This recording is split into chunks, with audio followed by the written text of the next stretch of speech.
که څه هم په دې وروستیو کلونو کې ګڼ شمېر بېلابېل کتابونه په پښتو ژبه لیکل شوي او هم له نورو ژبو څخه پښتو ته ژباړل شوي، خو لا هم په خوست ولایت کې د کتاب لوستنې دود پیکه ښکاري.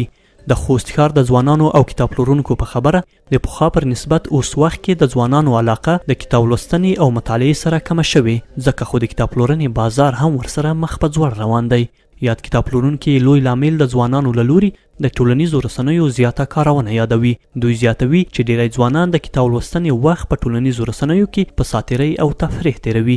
خو د تیر په څیر مخکې لکه څرنګه چې کتابونو مینوالو د کتابو سره ډېره علاقه لرله، هغې په نسبت څه نه څه مینوال د کتابو کم شوي دي.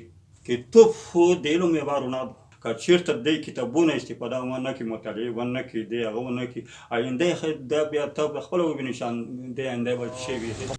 د کتابونو بازار پخوا ډېر ښه و، دلته به خلک کتابخانو ته، کتاب پلورنځیو ته مراجعه کوله او هره اونۍ به یې ځانونو دپاره بېلابېل کتابونه اخیستل. لومړی په تعلیمي اکاډمیکو ځایونو کې استادانو ته پکار ده چې دوی باید لږ له جدیت څخه کار اخلي او محصلینو ته بېلابېلې موضوعات په دوی ورکړي په خپلو پوهنځیو کې.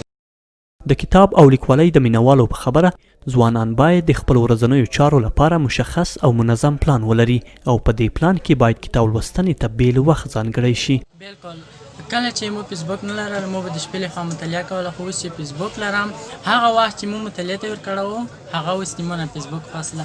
عموما که څه هم زه فیسبوک ډېر نه کاروم، خو هغه کوم لږ وخت چې و که نه هغه هم اوس مو چې مطالعه کړه هغه اوس نیمونه فیسبوک فاصله. بل لوری بیا د خوست د اطلاعاتو او کلتور رئیس محمد انور زاهد وایي نو د دې دپاره چې زموږ په ټولنه کې دغه د مطالعې د کتاب لوستنې دود پیاوړی شي، عامه پوهاوی پکار دی، ځینې پروګرامونه پکار دي، د کتاب لوستنې په برخه کې ځینې سیالۍ پکار دي، باید ځینې سیالۍ په لاره واچول شي.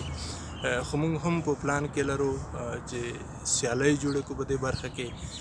د کتاب لوستنې او مطالعې مینوال بیا وایي که دولت، مدني ټولنې او نور اړوند نهادونه د کتاب لوستنې لپاره د عامه پوهاوي او هڅونې پروګرامونه په لار روان اچوي، ممکن په راتلونکو کلونو کې د کتاب لوستنې دود نور هم زیان وویني. فرید عتیقي، روحي خبري اژانس، خوست.